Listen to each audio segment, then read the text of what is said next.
예레미야 1장 4절에서 10절 말씀 우리 같이 함께 읽겠습니다. 여호와의 말씀이 내게 임하니라. 이르시되 내가 너를 모태에 짓기 전에 너를 알았고 내가 배에서 나오기 전에 너를 성별하였고 너를 여러 나라의 선지자로 세웠노라 하시기로 내가 이르되 슬프도소이다. 주 여호와여 보소서 나는 아이라 말할 줄을 알지 못하나이다 하니 여호와께서 내게 이르시되 너는 아이라 말하지 말고 내가 너를 누구에게 보내든지 너는 가며 내가 내게 무엇을 명령하든지 너는 말할지니라. 너는 그들 때문에 두려워하지 말라. 내가 너와 함께하여 너를 구원하리라. 나 여호와의 말이니라 하시고 여호와께서 그의 손을 내밀어 내 입에 대시며 여호와께서 내게 이르시되 보라 내가 내 말을 내 입에 두었노라. 내가 오늘 너를 여러 나라와 여러 왕국 위에 세워 내가 그것들을 뽑고 파괴하며 파멸하고 넘어뜨리며 건설하고 심게 하였느니라 하시니라. 아멘. 여러분, 하나님은 살아계시고 역사하십니다. 하나님은 지금 이 자리에 우리와 함께 하시고 우리에게 복 주시길 원하십니다. 그 좋으신 하나님 은혜를 사모하며 이 자리에 나오신 여러분들을 우리 예수님의 이름으로 환영하고 축복합니다. 자, 우리 서로 이 시간 한번 축복의 인사 함께 나누겠습니다. 빛이 있으라, 빛이 있으라. 자, 은혜와 생명의 빛이신 예수님이 여러분들의 삶에 충만하게 임하시기를 우리 주님의 이름으로 축원합니다. 성경에 많은 선지자가 있지만 가장 주목받는 선지자, 분량도 제일 많죠. 성경에서 이 제일 많은 선지자 중에 하나가 예레미야와 이사야라고 할 수 있습니다.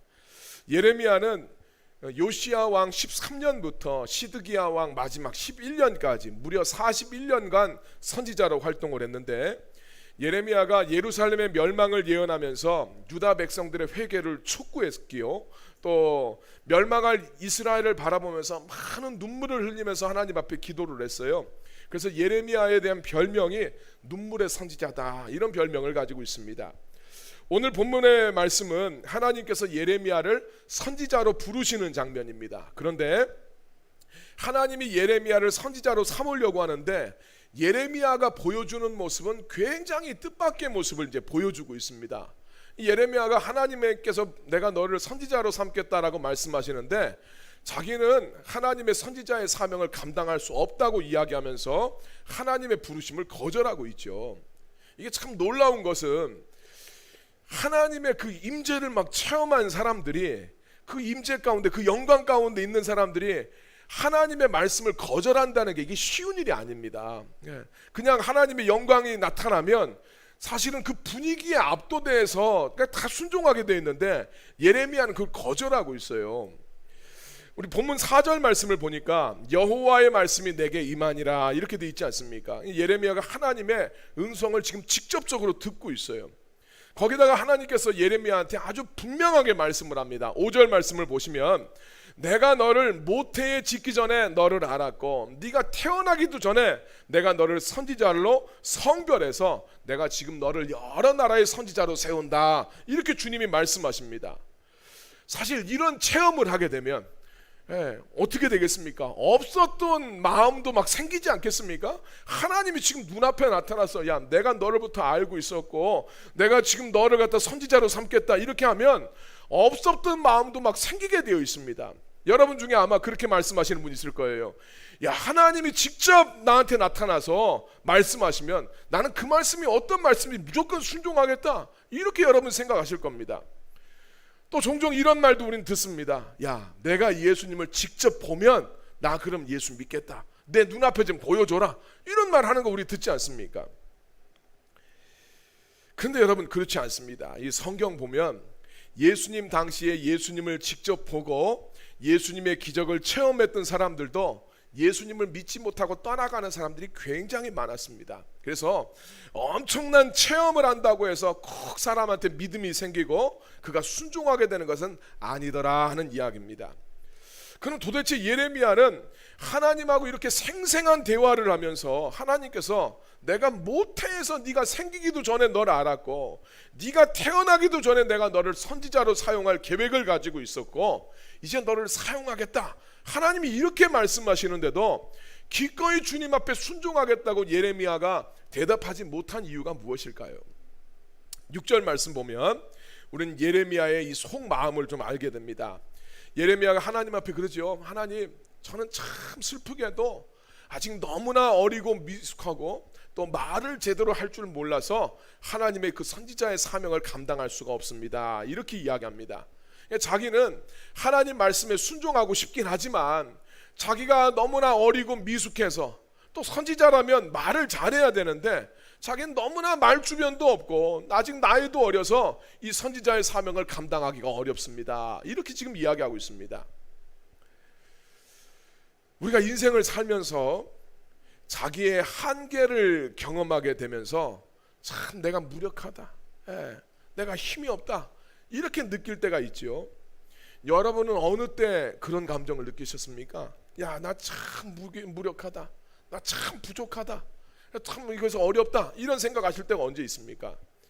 많은 부모님들이 사춘기 아이들을 키우면서 아마 그런 무력감을 경험해 보신 분들이 있을 거예요. 이 말을 잘 듣던 애가 어느 날 이렇게 말을 듣지 않는 모습을 보면서 참 이거 어떻게 해야 되나, 야단도 쳐보고 달래도 보는데 그래도 말 안 들으면 참 무력하다라는 그런 느낌을 받을 때가 있습니다.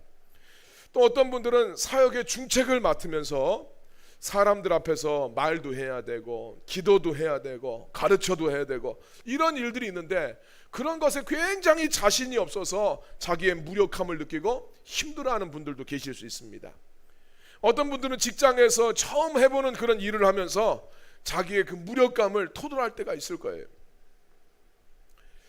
자기가 부족하다는 생각 때문에 예레미야는 하나님께서 주시는 사명도 자기의 것으로 받아들이질 못합니다. 우리가 살아가면서 자기의 무력감, 자기의 한계와 부족함을 느끼게 되면 굉장히 우리가 위축이 되죠. 근데 그뿐만 아니라 우리가 그렇게 나의 한계를 느꼈을 때 위축되는 것만이 아니라 하나님의 뜻을 알고 별의별 체험을 해도 자기의 이 무력감 속에서 위축된 사람은 하나님의 말씀을 알아도 순종이 안 되더라는 거예요. 내 한계사항이 너무나 눈에 보이게 되면 하나님이 어떤 말씀을 주셔도 그 말씀에 순종이 잘 안 됩니다. 그런 예레미야에게 하나님이 전혀 뜻밖의 말씀을 오늘 이제 하고 계십니다. 하나님은 예레미야한테 야, 너 절대 부족하지 않고 너 절대 무력하지 않다, 이렇게 말씀을 합니다. 자, 뭐라고 말씀하시는지 우리 다시 한번 말씀을 한번 보겠습니다. 예레미야 1장 7절에서 9절 말씀 같이 의미를 생각하면서 한번 읽겠습니다. 여호와께서 내게 이르시되 너는 아이라 말하지 말고 내가 너를 누구에게 보내든지 너는 가며 내가 내게 무엇을 명령하든지 너는 말할지니라. 너는 그들 때문에 두려워하지 말라. 내가 너와 함께하여 너를 구원하리라. 나 여호와의 말이니라 하시고 여호와께서 그의 손을 내밀어 내 입에 대시며 여호와께서 내게 이르시되 보라, 내가 내 말을 내 입에 두었노라. 아멘.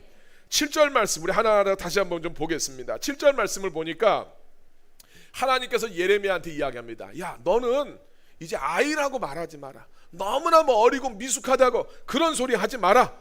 지금 예레미야는 하나님 앞에 하나님, 저는 이 일을 감당하기엔 너무 어립니다, 그렇게 토로하고 있는데 야, 너 그런 소리는 하지도 마라. 하나님 이렇게 이야기합니다. 아마 예레미야의 이 사역 기관들을 이렇게 추론을 이렇게 해보면 아마 10대 후반에서 20대 초반의 선지자로 부름을 받았던 것으로 이렇게 우리 추정을 하고 있습니다.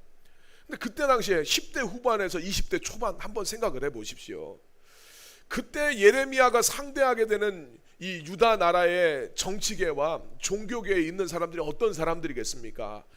굉장히 노예한 정치가들과 제사장들이 다 버티고 있어요. 20살, 열 몇 살인데 이 사람들이 상대해야 될 사람은 50대 후반, 60대 이런 정말 달고 다른 그런 사람들을 지금 상대로 예레미야가 사역을 해야 됩니다. 그런 사람들이 예레미야를 어떻게 대하겠습니까? 우리도 그렇게 대하잖아요. 우리도 어린애처럼 취급할 게 뻔하지 않습니까?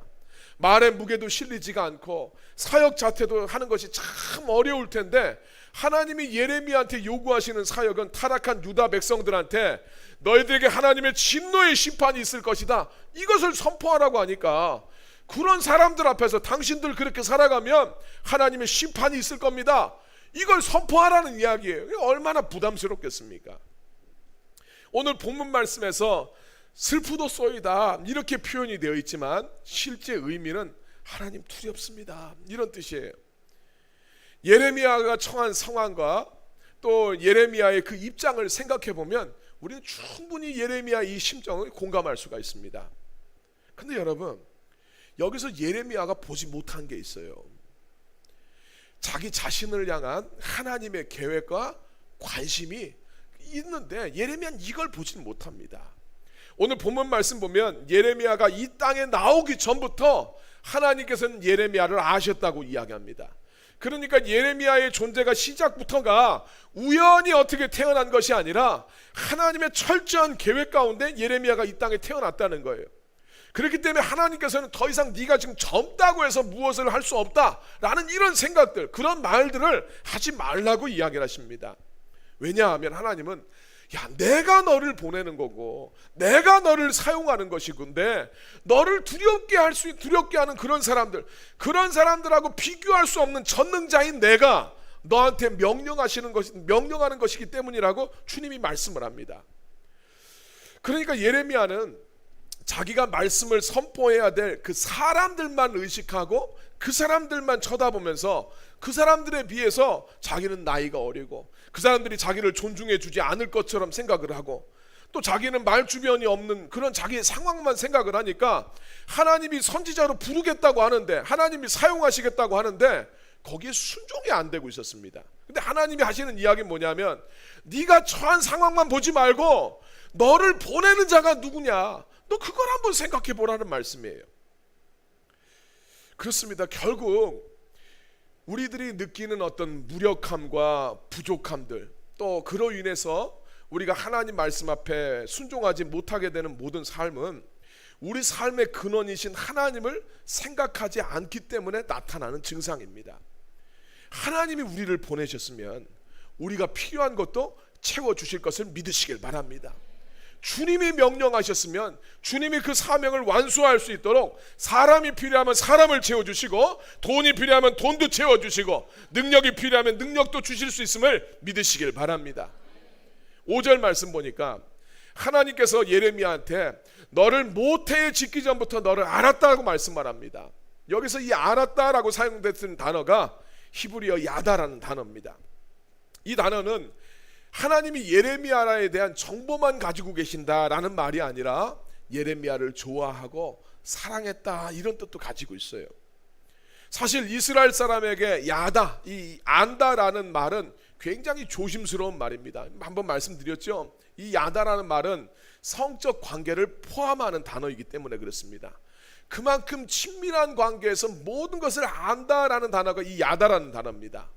하나님께서 예레미야를 아셨다라는 이야기는 그냥 예레미야 사람을 아는 게 아니라 깊이 알고 예레미야를 사랑하시고 예레미야에 대한 청사진을 가지고 계시다는 이야기입니다.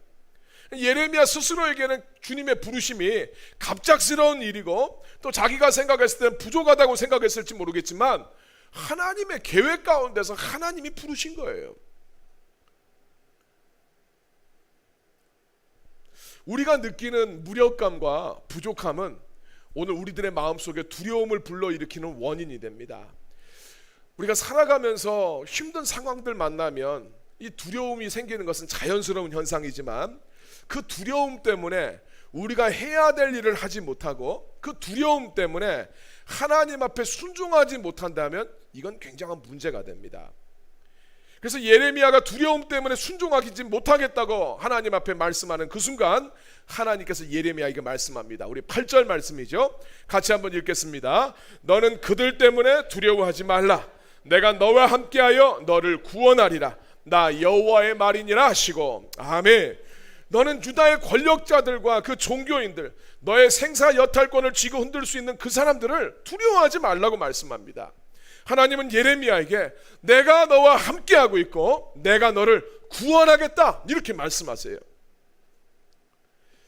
여러분, 오늘 우리들의 신앙생활을 곰곰이 한번 생각을 해보면 우리가 하나님을 믿는다고 하지만 참 우리가 살아가는 많은 날 동안에 무신론자처럼 살아가고 있다는 생각을 안 하십니까? 하나님 어디 계시냐? 하나님 없다, 이렇게 말하는 사람들은, 하나님의 그 존재를 인정하지 않는 사람들은 존재론적 무신론자들이에요.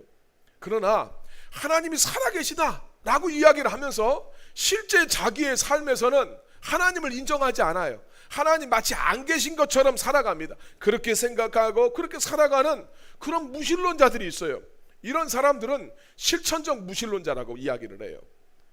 종종 우리가 하나님을 믿는다고 하지만 우리의 삶의 현장에서는 하나님의 존재를 인정하지 않는 경우가 얼마나 많습니까? 내 삶에 위협적인 대상이 나타나고 힘든 상황이 벌어지면 우리의 능력이 되실 하나님을 주목하지 않고 마치 하나님 안 계신 것처럼 그렇게 생각하고 반응할 때가 참 많이 있습니다. 직장에서 생존을 위해서 몸부림칠 때나 직장 상사를 만나게 됐었을 때, 또 내 삶이 고단하고 힘들 때, 날 참 힘들고 두렵게 하는 일들을 경험하게 됐었을 때 우리는 그때 무신론자처럼 살아갈 때가 참 많이 있어요. 예레미야의 문제가, 오늘 말씀에 나타나는 예레미야의 문제가 뭡니까? 하나님이 부르시고 하나님의 음성을 들었음에도 불구하고 자기는 약하다, 자기는 부족하다라는 생각을 떨쳐버리지 못하는 거예요. 자기가 처한 상황과 환경, 자기를 힘들게 할 사람들은 엄청나게 크고 거대하게 생각을 하면서 자기와 함께 하시는 하나님, 지금 말씀하고 있는 하나님, 살아계신 하나님은 안 계신 것처럼 생각하니까 그 마음이 항상 두렵고 이 무력감을 느낄 수밖에 없게 됩니다. 그리고 이렇게 무력감 속에서 두려움에 빠지게 되면 하나님 앞에 순종해야 되겠다는 생각을 전혀 하지 못하게 됩니다. 이것을 가리켜서 우리가 메뚜기 컴플렉스라고 부릅니다.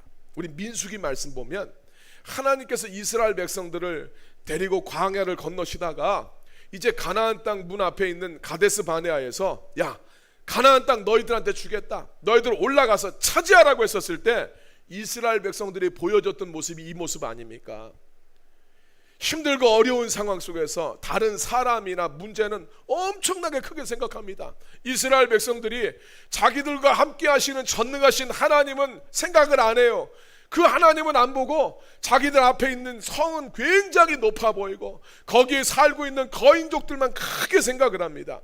그러면서 그들 앞에 비춰진 자기의 모습에 대해서 뭐라고 말합니까? 그 사람들 앞에 서니까 우리가 메뚜기처럼 보입니다. 이게 메뚜기 컴플렉스 아닙니까? 나와 함께 하시는 하나님은 작게 생각을 해요. 그러면서 내가 겪고 있는 문제는 엄청 크게 생각을 합니다. 그래서 하나님이 함께 하셔도 하나님 안 계신 것처럼 말해요. 이 메뚜기 컴플렉스의 원인은 다른 데 있지 않습니다. 사람이 자기의 능력의 원천이신 하나님을 바라보지 않고 하나님을 의식하지 않기 때문에 이런 생각에 사로잡힐 수밖에 없습니다. 그렇기 때문에 여러분, 인생을 살아가면서 하나님을 주목하시길 바랍니다. 내 문제보다 크시고 내 상황보다 크신 하나님을 주목하시길 바랍니다. 여러분이 하나님을 주목하면 하나님이 여러분들의 삶을 채워주십니다. 여러분이 하나님을 찾으면 하나님이 여러분과 함께 하십니다. 할렐루야. 오늘 우리의 두려움과 무력감을 소멸시키면서 하나님 말씀에 순종할 수 있게 되는 가장 큰 힘이 어디서 나오냐면 하나님의 말씀에서 나옵니다. 예레미야서 우리 1장 9절 말씀 읽겠습니다. 여호와께서 그의 손을 내밀어 내 입에 대시며 여호와께서 내게 이르시되 보라, 내가 내 말을 내 입에 두었노라. 아멘. 하나님께서 손을 내밀어서 예레미야 입에 대셨대요. 여러 가지로 생각할 수 있지만 하나님께서 예레미야 입을 탁 막으셨다는 생각 안 듭니까? 하나님께서 지금 예레미야가 부정적인 말, 안 된다는 말, 그 이야기 하지 못하도록 입을 막으셨어요. 그리고 말씀하십니다. 보라, 내가 내 말을 네 입에 두었노라. 할렐루야. 그러니까 하나님은 예레미야가 문제만 막 크게 생각하고 하나님을 주목하지 않으면서 내뱉는 이 부정적인 말들, 그런 말들을 하지 못하도록 입을 막으시고 그 대신에 예레미야 입에 하나님의 말씀을 가득 채워 넣으셨다는 말씀이에요. 그래서 이제부터 예레미야가 하는 말은 자신의 말이 아니라 하나님의 말씀이 되고 하나님이 하신 말씀을 다 하나님께서 이루시게 됩니다. 그래서 10절에서 이야기하는 거예요. 이제부터는 네가 말한 대로 심을 네가 심는다고 하면 심을 것이고 네가 뽑는다고 하면 뽑아낼 것이고 네가 허물어 버린다고 선포하면 허물어질 것이다. 하나님 그렇게 말씀하십니다. 그리고 이때 하나님께서 예레미야의 모든 필요를 채워주시는 거예요. 예레미야가 걱정했던 게 뭡니까? 자기가 어리고 미숙해서 말주변이 없다고 이야기를 했어요. 근데 하나님께서 하나님의 말들을 예레미야 입에 탁 넣어주십니다. 예레미야의 모든 필요를 채워주신 거예요. 선지자가 무슨 말을 하면 됩니까? 하나님의 말씀만 전하면 되는 거 아닙니까? 하나님, 그 하나님의 말씀을 예레미야 입에 넣어주셨어요. 바로 예레미야가 선지자로서 사명을 감당하는 데 필요한 모든 은사와 재능과 능력을 주님께서 채워주셨다는 말씀입니다. 그래서 하나님의 말씀을 하나님이 오늘 우리들의 입에 넣어주시는 그 순간이 오늘 우리의 영적인 파워 스위치가 켜지는 순간인 것을 여러분 믿으시길 바랍니다. 아무리 훌륭한 전자제품이라 할지라도 파워 스위치를 작동시키지 않으면 작동하지가 않지요. 전기가 들어오는 순간, 파워가 들어오는 순간 작동하게 됩니다. 하나님은 성도들이 자기가 처한 환경만 바라보면서 하나님이 어떤 말씀을 주셔도 하나님 저는 안 돼요. 하나님 저는 안 해요. 저는 못해요. 하나님께서 말씀을 통해서 야, 너 이거 한번 좀 이것을 위해서 한번 더 가봐라. 너 이런 순종을 한번 해봐라. 하나님 앞에 너 믿음으로 이렇게 한번 서봐라. 이렇게 말씀을 하셔도 하나님 저는 안 돼요. 하나님 저 얼마나 바쁜데요. 하나님 좀 너무 피곤합니다. 새벽 예배 나가면 피곤해 죽을지도 모릅니다. 예. 근데 그때 하나님이 하나님의 손을 우리의 입에 대주면서 그만! 예. 그러면서 하나님 파워 스위치를 넣어주십니다. 하나님의 파워 스위치는 하나님의 말씀이에요. 말씀으로 채워주시는 거예요. 그래서 여러분, 자기의 상황과 환경 때문에 내가 불순종할 수밖에 없습니다 하는 자기의 불순종을 정당화하는 말은 그만하고 이제 하나님의 말씀을 내 입에 넣어야 됩니다. 내 생각 스톱하고 하나님의 말씀을 내 입으로 선포해야 돼요. 주님이 하라고 하시는 말, 주님이 넣어주신 말을 우리들의 입으로 선포해야 됩니다. 하나님의 뜻을 우리 입술에 두어야 돼요. 그렇게 하나님의 말씀을 우리 입술에 두게 되었을 때 그때가 하나님이 우리가 하나님의 뜻에 순종할 수 있도록 모든 필요를 채워주시는 파워 스위치가 작동되는 시간이라는 것을 여러분 믿으시길 바랍니다. 하나님께서 예레미야를 선지자로 부르시는 것처럼 하나님께서 우리에게 어떤 말씀을 주시면서 우리한테 순종해봐라 이렇게 말씀하실 때가 있죠. 그때 우리가 정말 기억해야 될 것은 하나님은 당신의 백성이 순종할 수 있도록 하나님이 모든 것을 예비하시고 준비하시고 이끌어 가실 계획도 가지고 계시다는 거예요. 하나님이 우리한테 어떤 말씀을 딱 주셨을 때 그때 야, 네 힘으로 한번 해봐라. 하나님 그렇게 하시는 게 아니라 하나님이 우리가 그 말씀에 순종할 수 있도록 모든 걸 예비하고 계시는 거예요. 그러면서 하나님이 그 순종할 수 있는 마음의 감동을 주신다는 거예요. 성경에서 우리가 기억해야 될 것은 하나님이 명령하시는 모든 일은 하나님이 이루어 가세요. 다만 사람이 자기에게 명령하신 분이 누구인지를 정확하게 모르는 거예요. 하나님이 어떤 분이신지를 정확하게 모르니까 자기 상황과 환경과 뭐 사람들 이 지금 말씀에 순종하려면 거기에 그 지금 나타나는 여러 가지 문제점들 이거는 엄청나게 크게 생각하기 때문에 무력감에 시달려요. 그리고 두려워합니다. 그래서 주님 앞에 순종하지 못하는 것은 하나님 저 지금 이것 때문에 순종이 안 돼요. 항상 주님 앞에 그렇게 이야기합니다. 그래서 우리가 기억해야 될 것은 나에게 이 말씀을 주신 분이 도대체 누구냐 이걸 우리가 분명하게 기억해야 돼요. 그분은 살아계신 하나님이에요. 온 우주의 창조주이신 전능자이십니다.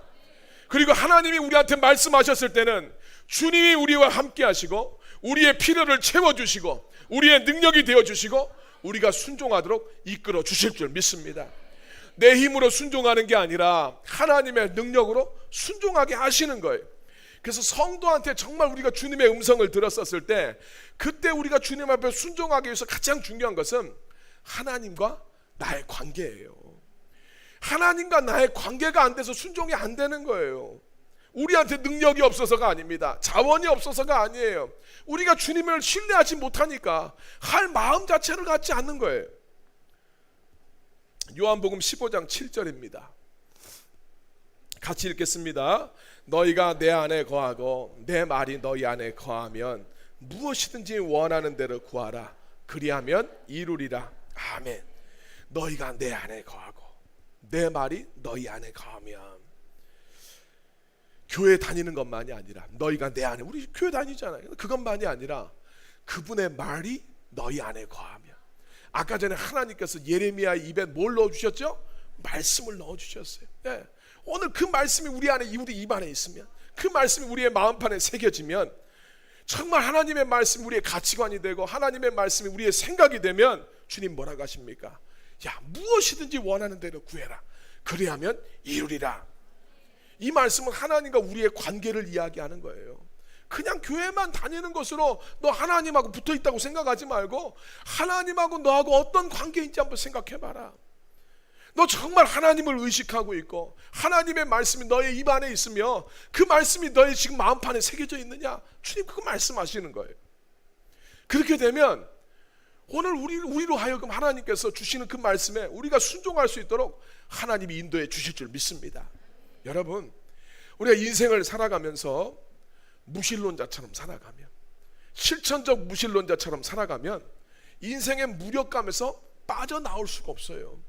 우리의 인생에 다가오는 두려움을 우리가 이겨낼 방법이 없습니다. 그러나 우리가 하나님을 인정하고 하나님의 말씀을 우리의 입 안에 가득 채우고 주님의 말씀으로 우리의 심령 가운데 가득 채워서 우리 마음에 새길 때 우리 인생의 어떤 문제와 시련 속에서도 우리는 넉넉하게 이겨낼 줄로 믿습니다.